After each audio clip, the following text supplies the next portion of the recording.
It's locked. Welcome, viewers. Time for another episode of My First Job, the podcast. And we have an eco warrior with us today. Neeraja Arjun, welcome to the show. Thank you so much. So, Thank you. okay. So, where did it begin? You started off learning physics in your bachelor's degree and then got a scholarship to go across to Europe. Was that the transition point for you?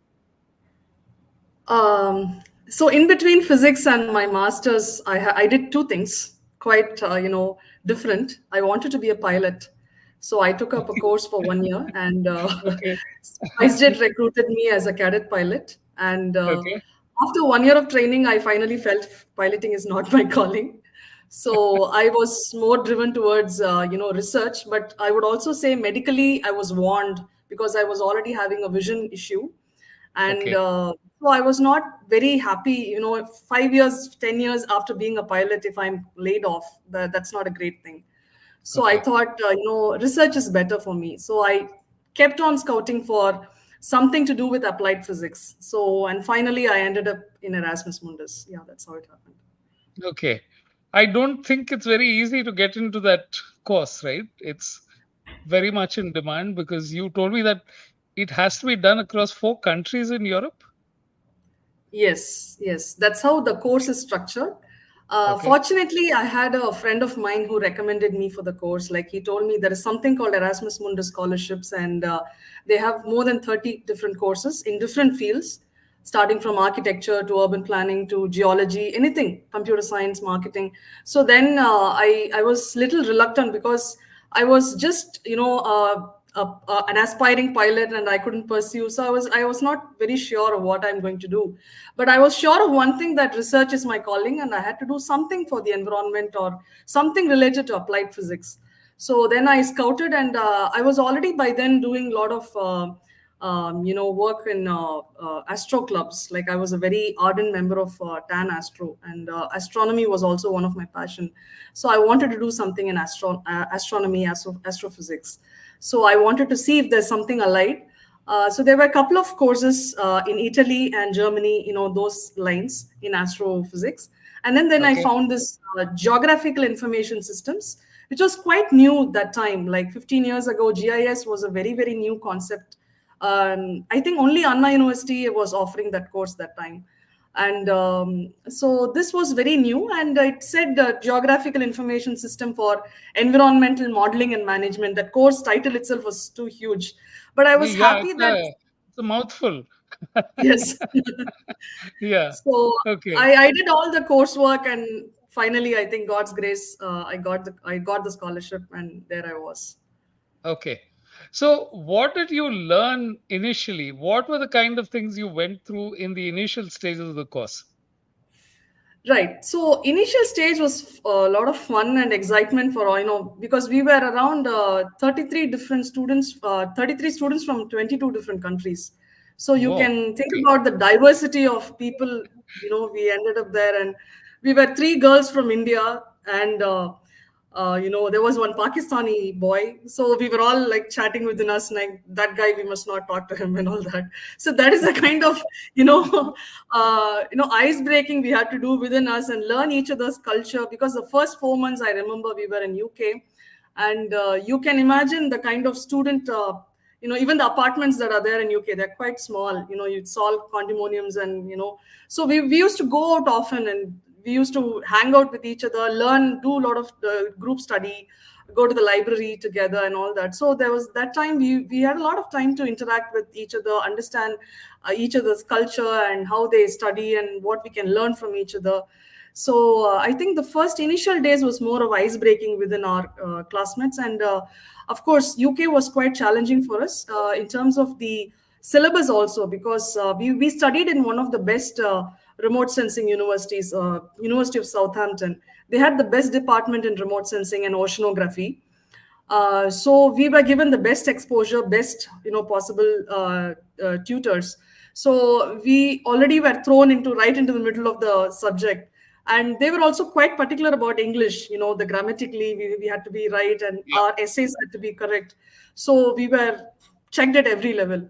So that brought us more closer, actually. So I think the first few months in UK was more or less like this, and Okay. yeah. So, did you have a sense of where your career was going and how you wanted to take this forward? Or was it, something that you said will evolve? Or was your career far away from your mind at that point? Yeah, so at that point, I never thought about, what am I going to do with environmental, GIS or whatever. Only thing that was in my head was something to do with research, because, as I said, if not piloting, research was my next calling. So I was thinking, okay, I can do GIS, I can be a GIS analyst, and all these kinds of, dreams I had. And when we shifted to Sweden, that was our next semester. I think we all fell in love with Sweden so much, and all 33 of us wanted to settle in Sweden. That's how the country is. And we were all thinking, why not apply to the same university for being a professor or a lecturer, and, just settle Yeah, off there, because the country is so good. Their crime rate is so, there's zero crime rate almost. And right. they are just so, warm. People are so warm. And In we spite of felt it being so so. cold as a place. Yes, yes. So right off the hat, I was just thinking that GIS, but GIS involved a lot of coding also, because Okay, I had to learn to code. That part was little difficult for me, because I didn't learn coding at all in my physics or 12th or whatever. So okay. that was challenging. But I was so naive also. I was hardly 21, 22. So I didn't know what next. But we were just enjoying the course. We gave our best, and the course was also quite challenging. But it also gave us enough exposure to explore Europe in terms of traveling and, meeting new people, and lovely atmosphere we had.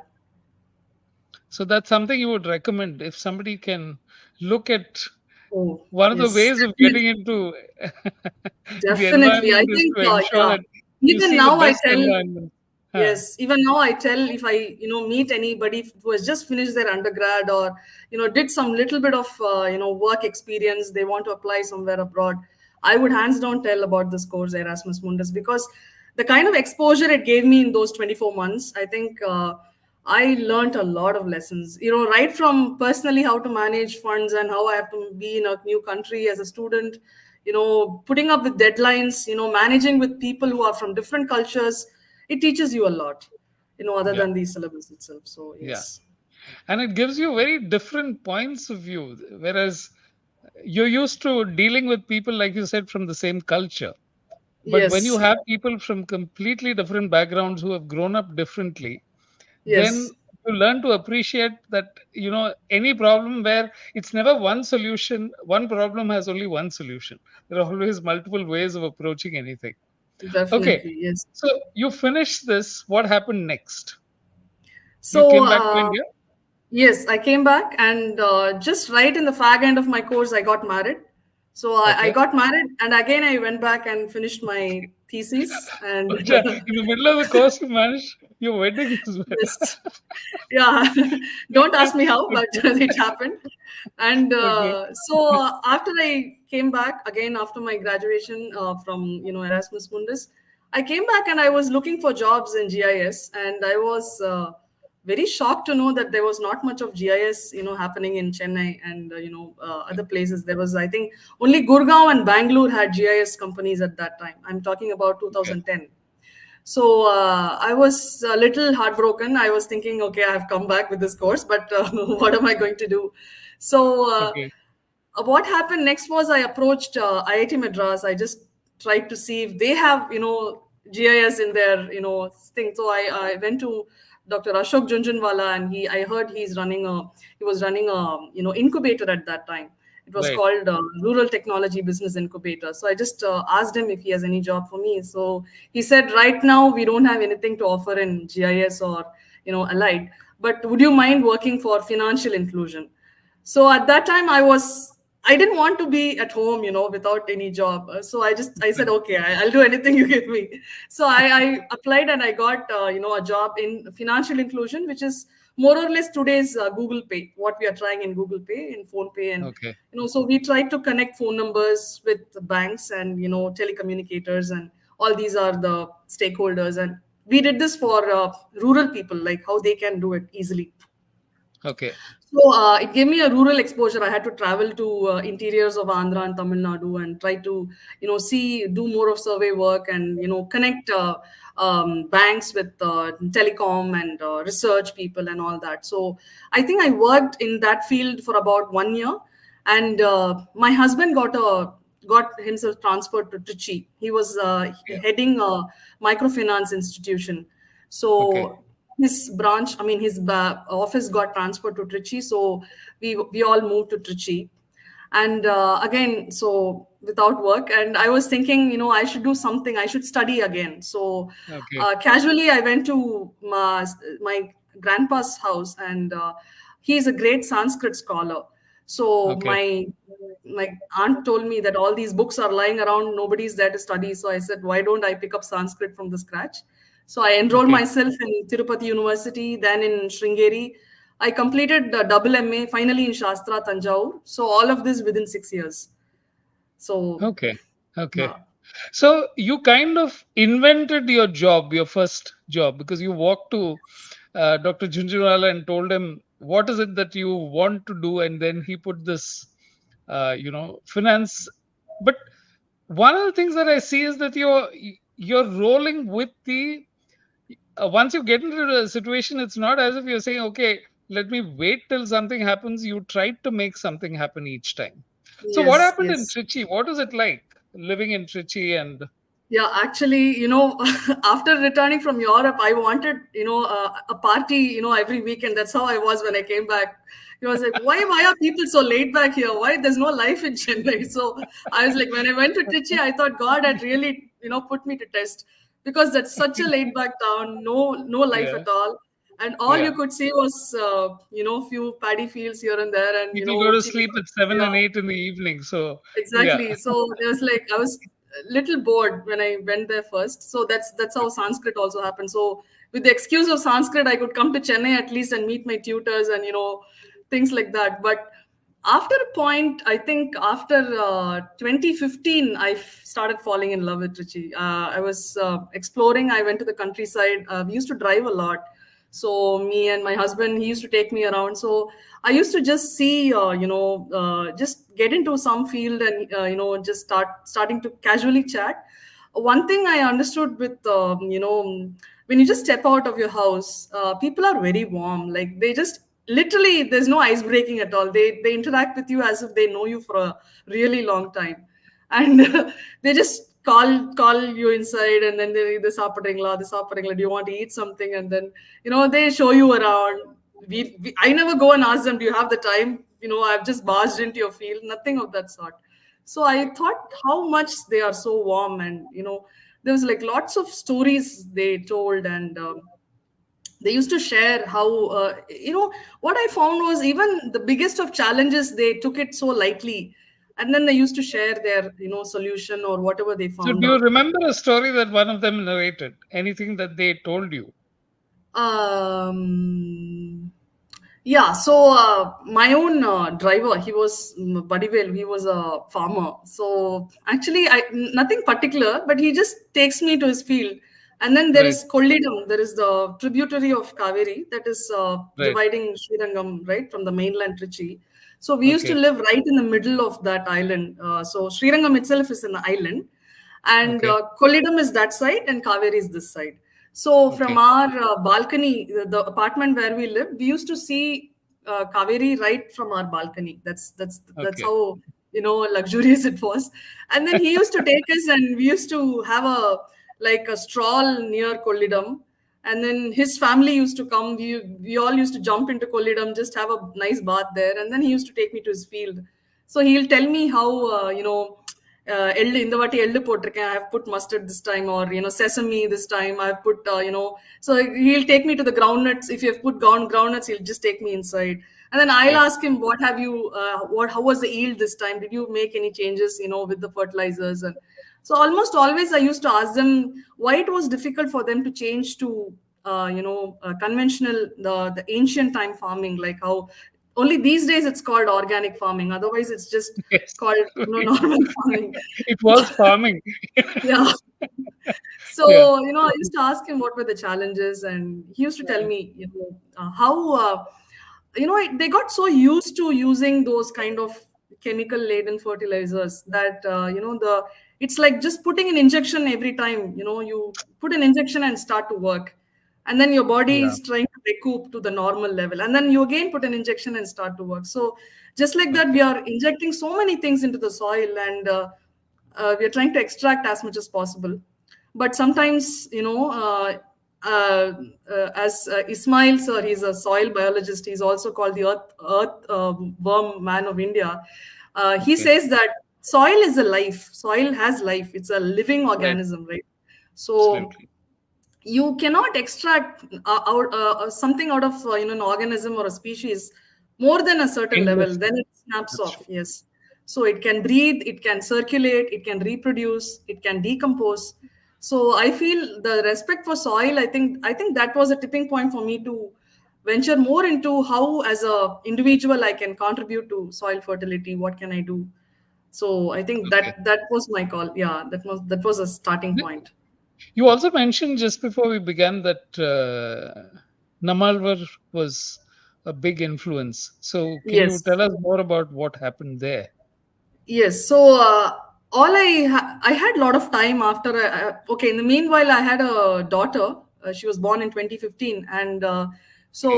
after about a year or so, between those times, I used to watch videos about organic farming. As I said, I was into just chumma casually. I used to. That was my pastime. What I used to just log into YouTube and see what organic farming, what do they do, what kind of diseases do cows get, things like that. It's like a armchair farmer I used to be. So then I Okay. stumbled upon a lot of videos on Namarvaraya and his talks, and then I bought some of his books. And then so I used to think that if this is the kind of this man has put in a lot of effort just to popularize something which was once a practice, a normal practice, 50, 60 years ago. This was a normal practice. But now, just to revive that back, he has spent about 70 years of his lifetime telling people whatever you're doing with chemical farming is wrong, and as normal farming is possible. And there are also other farmers like Mr. Masanobu Fukuoka. He's also a very celebrated farmer from Japan. And I really recommend viewers if they can buy this book called One Straw Revolution. It's a very life changing book for me. So there he says how nature, basically interacts with humans, and how even agriculture is a form of, manipulating or manicuring nature, I would say. And that's what he also says. But, just for our sake of feeding ourselves, we are trying to, have introduced farming and agriculture, how we are able to, get our yield and whatever we want from the soil. But what do we give back? Like, the more than extraction, all the soil gets, or the all the resources get, is just poison, right? So I think that concept started to roll, and sustainability was not a word or key term that really was very familiar, with me. But I felt that's how the life should be, like, right? That's how the normal norm should Yeah. be. Why are they giving terms, fancy words? What, that's how it should be. Aren't you, don't you want to give a better world to your child? Don't you want the future generation to, live in a way that how much we are enjoying quality air, water? At least I don't know how it's going to be, but that's how it should be, right? So I think um, certain questions I started to ponder, I started to ask myself, am I as an individual trying to give a better world, or leave behind what I got, like in the same state?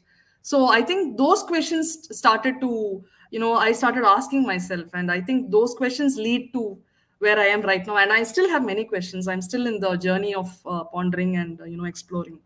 So Okay. Okay. So, you came back to Chennai somewhere around. When did you get back to Chennai? 2020, In 2020 2020 December. is okay. December, yes. Right in the middle of the pandemic.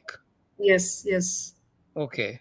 So, uh, then you started this brand called Canopy Tales, is it? What was Yes, the origin yes. of the name, and why did you think of Canopy Tales as a name? Right. Actually, the brand was born around 2022 April, 2 years back.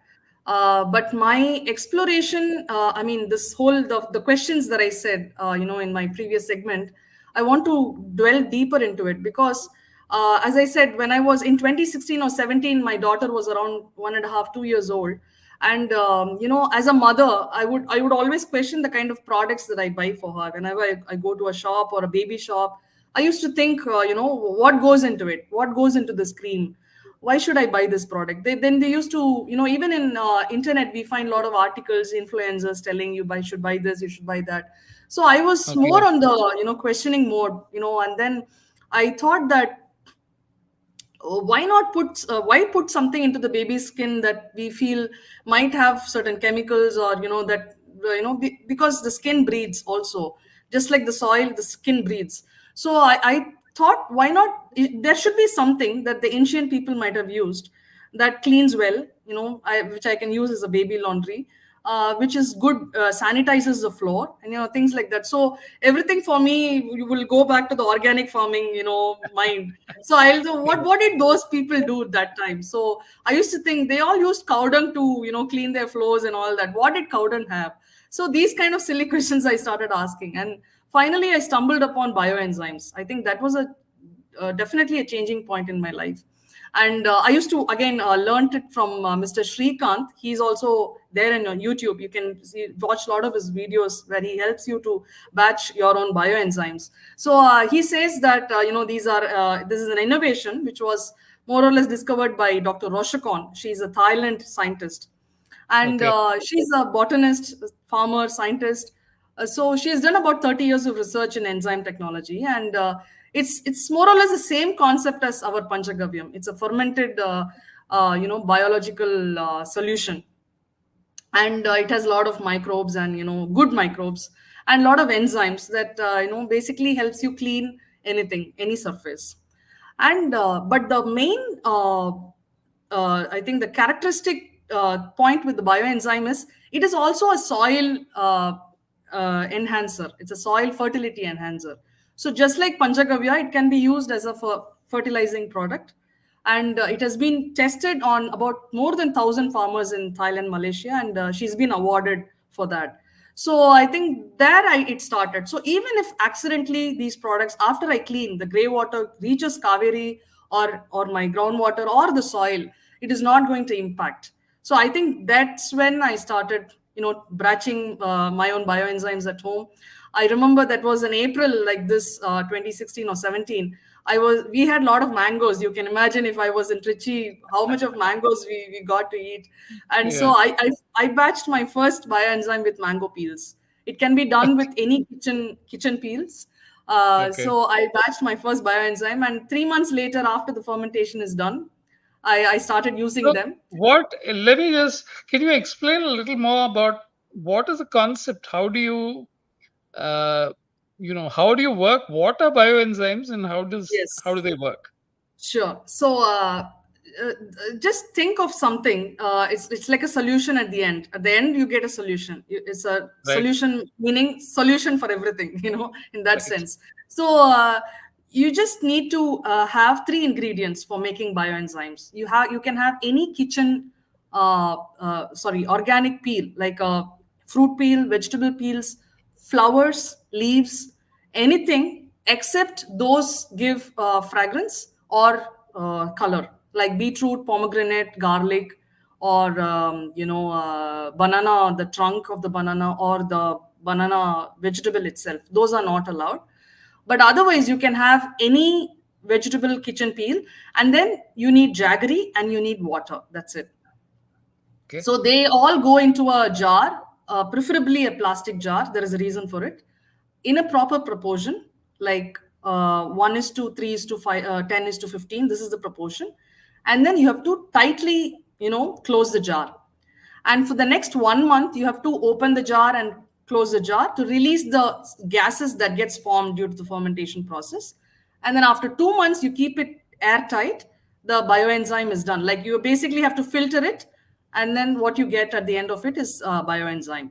Many people call it ecoenzyme or garbage enzyme. These are different terms given in different parts of the world, but basically in India we call it bioenzyme.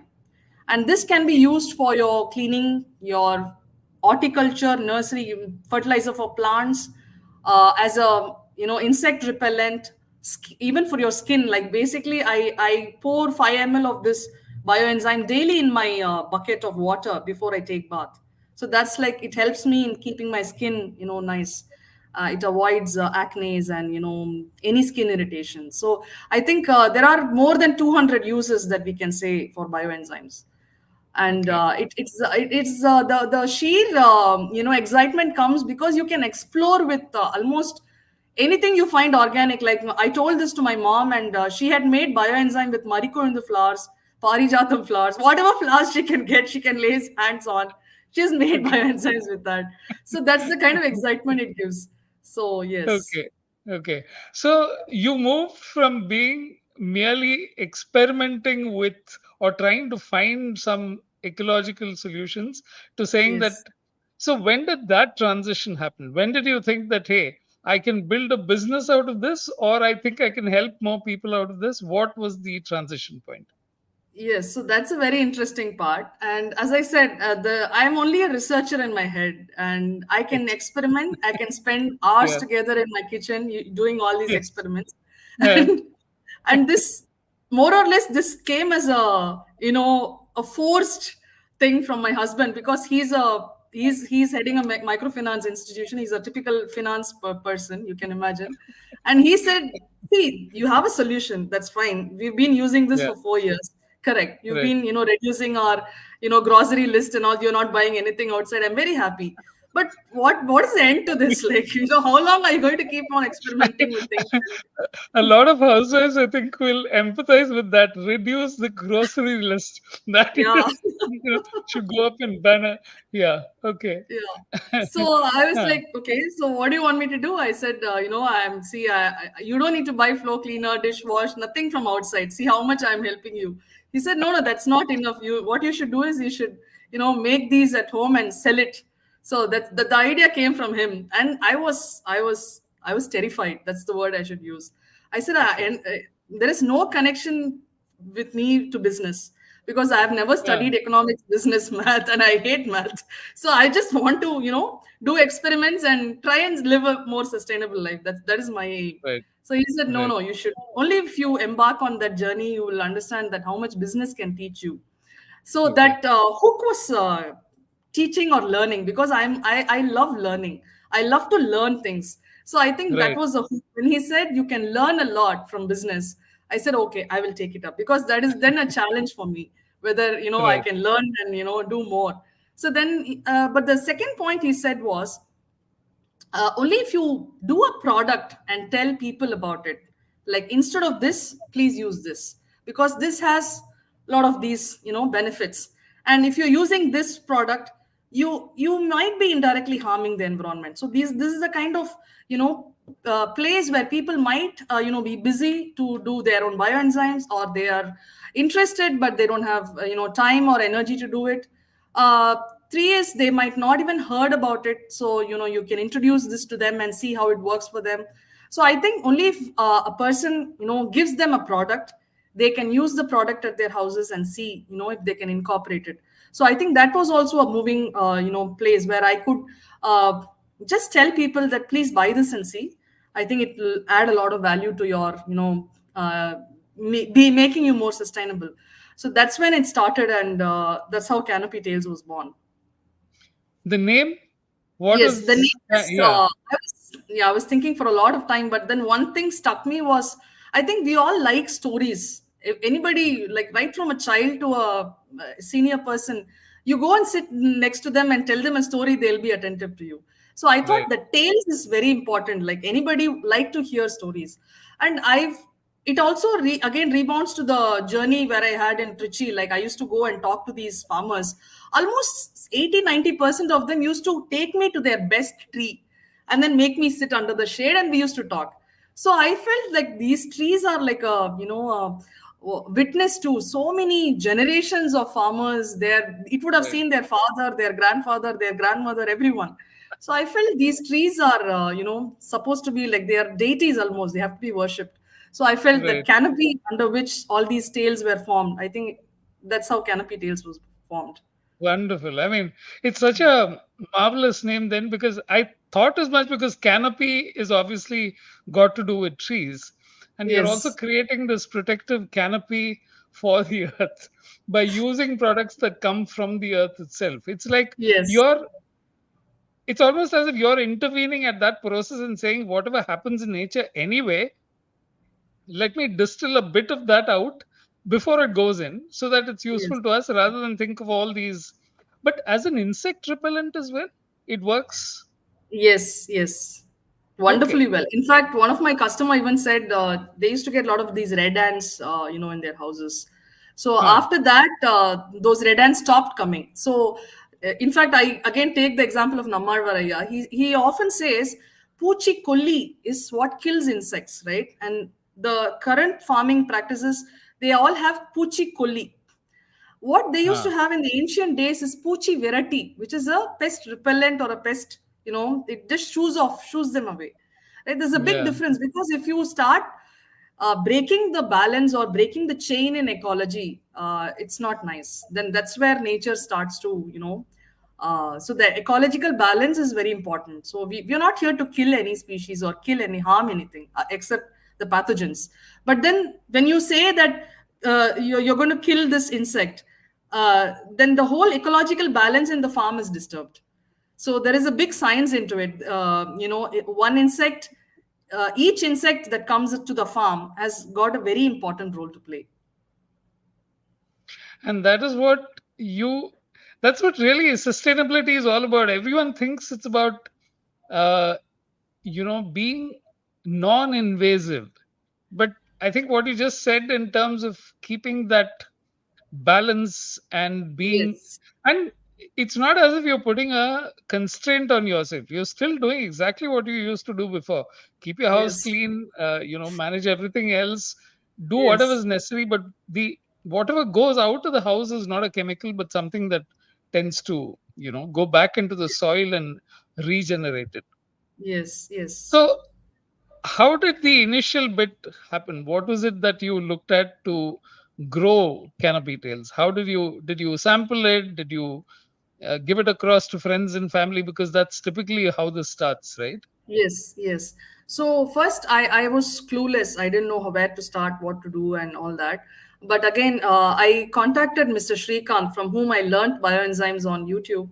So Right. meeting him in Coimbatore was more or less like, meeting my hero. Because I used to watch a lot of videos, seeing your person in YouTube, and then suddenly you get an opportunity to meet him. So I Yeah. went to Coimbatore. I found out where he lives. I went there. I saw him. I met his wife. She's also a very nice person. So they had embarked on a journey. Just they left everything. They retired. They had an early retirement, and they just kept farm hopping. That's how they were. That's the life they were leading at that time. So I went there and I told him, like, I'm very impressed by this bioenzyme, and it's like giving me a lot of sleepless nights. How do I, become an entrepreneur with this? What do you think? And things like that. So he also encouraged me, and he said, he can help me mentoring, how to go about it. So I think the first thing that we did was to batch and then send it for testing and clear the necessary lab tests that it had to, clear. So we did a cleaning efficacy test, a anti-pathogen test, and basic pH test, and things like shelf life. And, we basically have certain tests to clear. And then it had a very good results. Like the test results were very good. And until then it was just more or less like you believe somebody and then you start working on it. So when the test results came, we were like more okay, this is great. So we can start working towards making it a product especially. So then it's a normal process of hunting what kind of packaging you want, and what kind of brand name you want to keep and all that. So I think that taught me like really a lot of lessons. So when I was starting to do this, I also thought that as a person working towards sustainability and all that, I should be like 100% person with 100% sustainable brand. And that's how I can be make myself show that see how hard I'm working to make all this happen. But Right. during the process of like past 1 year after the brand was launched, I've understood a lot of real life lessons, because when you interact with customers, when you get into the road, when you see the reality and the kind of feedback they give you, there are certain things that nothing can teach you, only life can teach you that hard. So I think what I understood was, I was first of all, one thing with bioenzymes is you can't put it in a metal container. It Okay. had to be in a plastic container or glass, but glass again is very much prone to breakage, and very Breakage. hard Yeah. to very hard to send it by courier and all that. So we had a lot of thought behind it, whether what sort of packaging we are going to give it in, and it Yeah, can't it be in would a. have come as a because plastic is typically seen as the villain of the piece. But Yes, here you have to use plastic because so it's as if there's a bit of irony there that the best packaging yes, for bioenzymes tends to be plastic. But yeah, yes. like you said, okay, So sorry, I I explored, yeah, no, no issues. So I explored on a lot of these packaging materials, and what I understood was, on the other side of the spectrum, we have waste, which after hmm, using, like a consumer uses that product and throws away the packaging material. What happens to that later on? So this right, journey, it just opened up like a big world by itself. Like I entered into the world of waste, and it was also again very interesting, because then I got introduced to one of the best solid waste activists in Chennai, and there's a whole circle of people, enthusiasts, who are working on that, and that gave me an exposure of how each material, what we think it is like, after it is thrown away, or after it is given away, what happens to it. Like for example, if you take glass actually is much more harder to recycle than plastic, because it has to okay, travel miles and miles before it hits the nearest glass recycling factory. It has to be sorted with its color. For example, a transparent glass is much easier to recycle than black or green or blue, for that oh, matter. okay, So those don't get recycled that easily. And so the whole recycling process of glass is much more energy intensive than plastic. So, would okay, you call glass more eco-friendly or plastic? So, these kind of debates you get in your head, right? So, and right, then if you take, so metal is out of question. Otherwise, we were right, thinking about aluminum. But bioenzyme being acidic, it leaches, or it kind of leaches on aluminum. So, we can't use that. Otherwise, right, aluminum is the best, packaging material for this. But okay, aluminum is very expensive. Will the customer right, buy? If I give an aluminum bottle, which is 60 rupees itself, 1 liter bottle, and right. put it on the head of the customer, will they be able to buy it? No. So these kind of, compromises, I wouldn't say compromises, these kind of questions come up where you have to strike Decisions, the right because very balance. clearly, yeah, if you're running a business, there are things that you have to juggle around. Yes. Yes. So being an entrepreneur, I have to be also thinking on the by the hats of the customer. I cannot be Yeah. thinking just with like an Yeah. entrepreneur, and then I have to be Right. also thinking like a sustainable enthusiast, and then I have to Correct. think in terms of being a novice entrepreneur. How do I build my brand? Because it's Right. completely bootstrapped, right? Right. So all sorts of things are there. So then finally Okay. we ended up with plastic, and then we encourage customers to basically recycle it, because PET and HDPE, these two classes of plastic, are the most recycled, meaning they get a Okay. life again. And their recyclability is much more feasible than glass or any other material. And they can be reused multiple times. So oftentimes I ask my customer to send the bottle or send the can. I ask them to take it in bulk. It goes as a 5 liter can and comes back to me in the next purchase, something like that. So that is the kind Okay. of ideas we have come up with now. Yeah. Okay. So, where do you see this going? There is one part of you which is an activist. There's another part which is a researcher. There is a third one which is about saying, how do I build a business out of these? So, how do you reconcile three completely different facets of yourself? Yeah, so I have this constant struggle or war, going inside my head almost every day, because when I wake up, like, oh my God, this entrepreneur in me is like the weakest one. And the researcher and the evangelist part is like, you shut up. Okay, I'm going to, do this today, which is like every day I promise myself I'll do more on marketing, because I'm quite weak in marketing. I have to do marketing in these era of, social media and, speaking about it and, things like that. I'm quite shy that way. So I tell my entrepreneur self that, today I will put 2 posts in Instagram and, see where the sales goes. And then my researcher will say, no, let me spend some more time researching on this. So there's a constant, tug of war there. But I think these days, as I kind of traverse this journey, I meet a lot of people who call me to talk about bioenzymes, who call me to Yeah. train their, women empowerment groups or SHGs and NGOs. So recently, I participated in Wipro Foundation's Urban Ecology Small Grant Program, where they called ecologists from Chennai, and whoever is interested in biodiversity can work in that. People working on lake rejuvenation, people working on exploring water systems, how to conserve water resources, efficiency and all that. So I also participated, and very proud and thankful that I've been awarded the small grant this year, where I train self-help groups and to batch bioenzymes and make it as a rural livelihood, or make it as a business opportunity for them. So I see now, I suddenly this researcher part of me and the entrepreneur is taking a back seat, and I'm being more as an evangelist, where I talk about bioenzymes to people. And I think there is a big gap there, because not many know that this can be used like this. And when I tell that to people, they are like, இது clean பண்ணுமா, நல்லா பண்ணுமா, phenyl மாதிரி Okay. பண்ணுமா, and all that. So they cannot imagine, when I say இது போடுங்க, just you get a fermented liquid, you can use it like this. They are quite skeptical about it. So I feel there's a lot of awareness work to be done, even in this, and solid waste management, because many households in Chennai, they don't do segregation at all.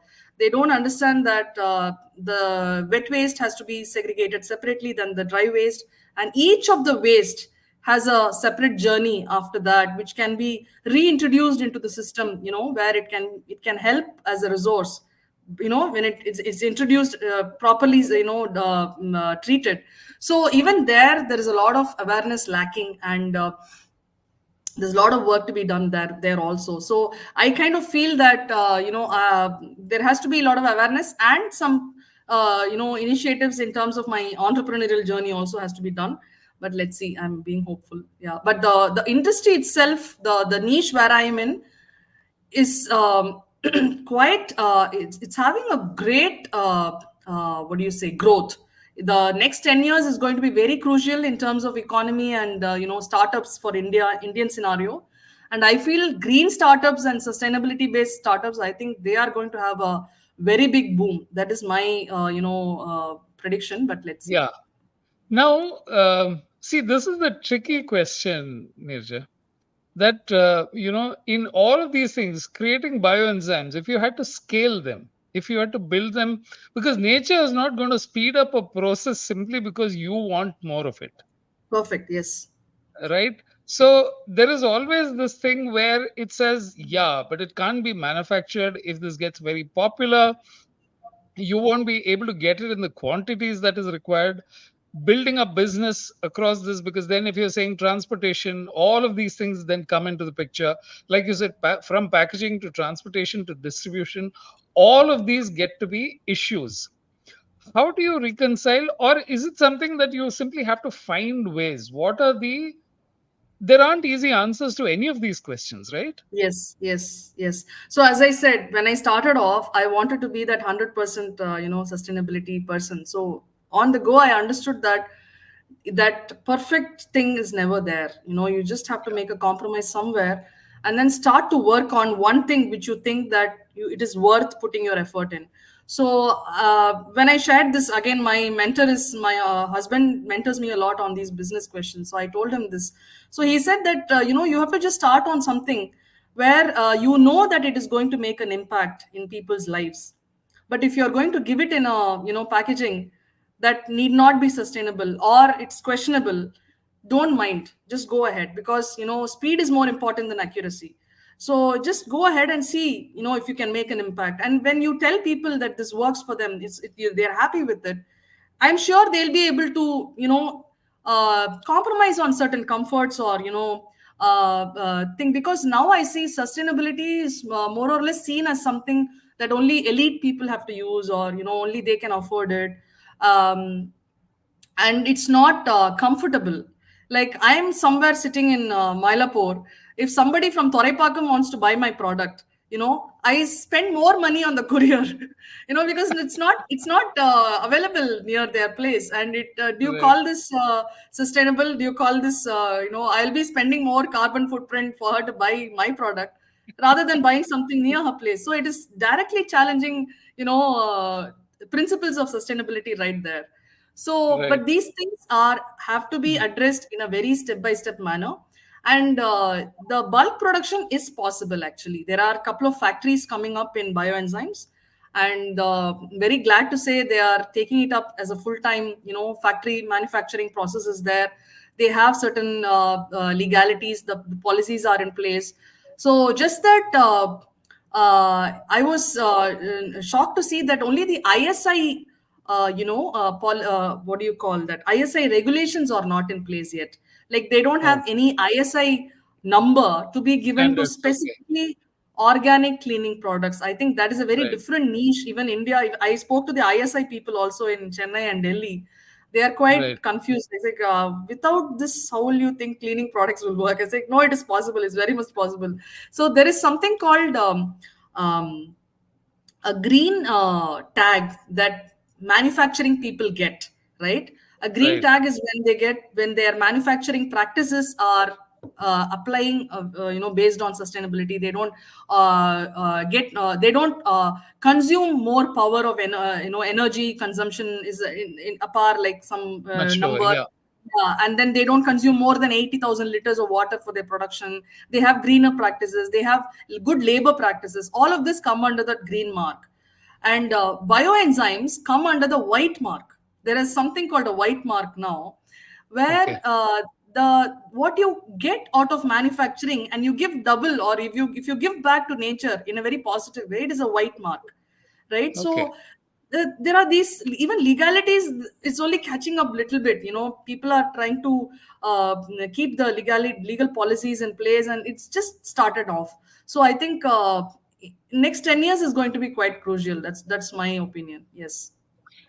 So, where do you see careers in sustainability? You're doing your bit in terms of saying household products, because that is something which is commonly used. A lot of housewives, when they know about this, they can use it without any guilt or whatever it is. Even if you think you're not saving the environment, you're having a product that works very well without you having to do the work. But for somebody who gets into thinking of sustainability as a career, what are the various options available to them? Right. I think I would put number one is being a sustainability engineer or a scientist or an analyst, right off, where these days it has become a mandate to get something called an ESG report. It's an environmental social governance report. And many companies have to get this report done, and they have to furnish this to the government, telling how sustainable their organization is, how much of green practices they are following, what are the solutions they have brought, energy consumption wise, water wise, waste management wise, what are the labor practices. So all these kind of reporting they have to do. And this kind of reporting, they recruit people who have studied sustainability, who have done, courses related to sustainability. So I think right off, very cliched is this ESG reporter or a consultant, ESG consultant. Right. But I would not constrain sustainability careers just to one, bracket, because see, this is something like we are discussing about building a home or maintaining a home, right? It's just we have Right. one home.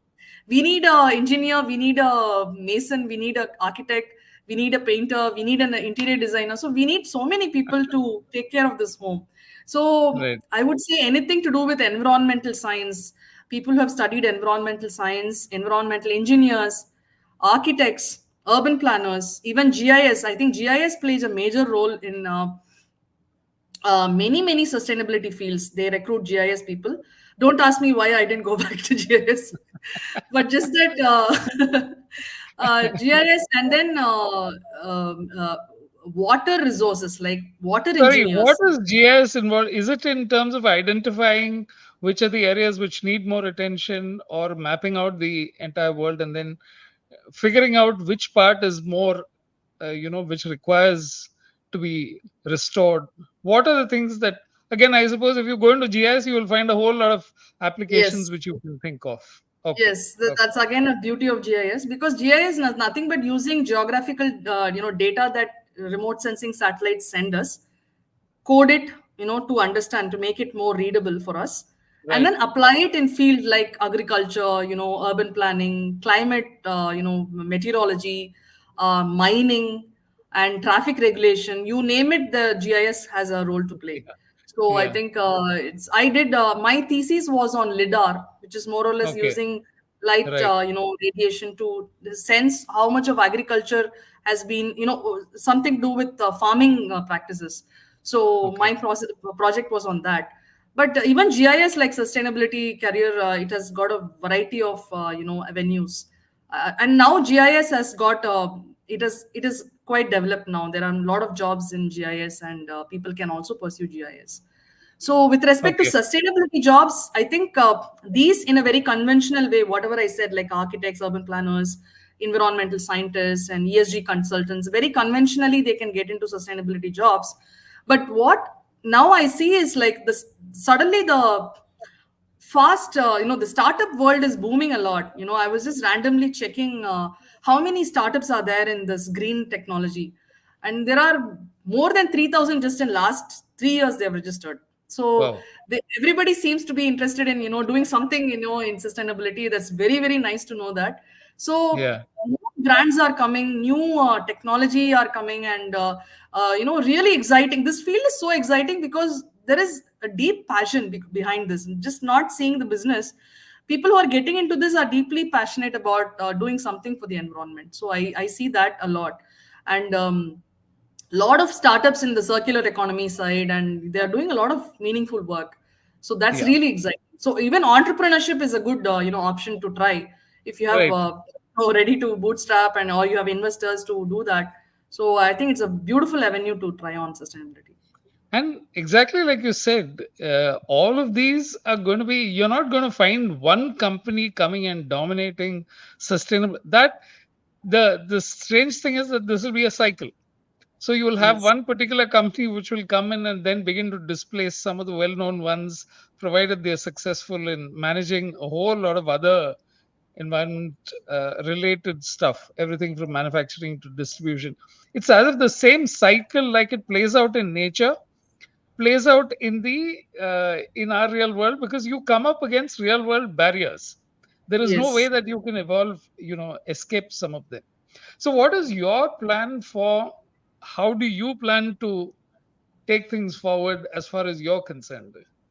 What are Yeah. your So as of now, I have stopped planning anything because the past 2 years, how life has taken me. I uh, was just thinking I'm going to batch these and sell them. That's how closely I was thinking. But okay. the kind of opportunities I got, I had to represent IIT Madras as part of Unnat Bharat Abhiyan in CSIR Palampur. That was my first big opportunity. They've never heard about bioenzymes, so they wanted me to put a proposal there in CSIR as to introduce bioenzymes as a rural livelihood. So this one, and then we participated in a startup competition that held in IIT Madras. We came in top 30. So Okay. this, I mean, all these opportunities were like more or less thrown on me, as a blessing. And the lovely people I met in the journey, I learned a lot from people who are, my peers in solid waste management group. And there are again several opportunities that came as being a stall person, selling my products in Marina Beach, or some college, some university, trying to tell them what this does, and so all those curious faces. So that, I think, that keeps me going. And I don't have any specific plan other than to do what I'm passionate about. So right now I'm passionate about this, and I hope someday that people will take up sustainability more seriously, and they will not keep sustainability as some magical, some term like that out of their lives. It's like part of our lives. This is the way it should be, actually. That's what I feel. So So, what is the first, what do you say, experience that you have when you go to people and you're telling them about bioenzymes for the first time? Is it yeah, that so there's a sense of disbelief, or is it that, I mean, you're simply allowing something to decay, and from that, such good stuff comes out? yes, yes, absolutely. I think you asked the right question, because when I remember my first stall, I mean the several stalls, I get almost the same mixed emotions or mixed feelings from people. Well, first thing Okay, they want to do is they want to smell it and see, which I've never done. They're like, why would somebody smell something and say, when I say this is a floor cleaner, you it's should try it. fermented. It's Yes. which I always meant to ask you. What does it smell like? What do bioenzymes smell like? Yeah, so it's like Yeah. a more or less like a fruity odor you get if you have done Oh, it with okay, citric peels, and we have done with betel leaves. I've done it with tulasi, so it'll have okay, a nice aroma, a slight aroma of that whatever you put into that. So okay, yeah, so what they do is they want to smell it and see, and then they okay. say, will it stick, will it be sticky, you're saying it's jaggery and all is there, so will it be sticky? So these kind of questions I get.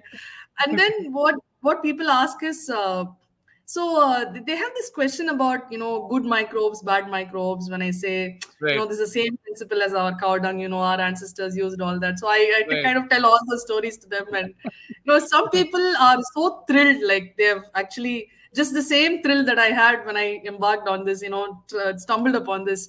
So they are so thrilled. They say, "Oh, amazing! I should buy this.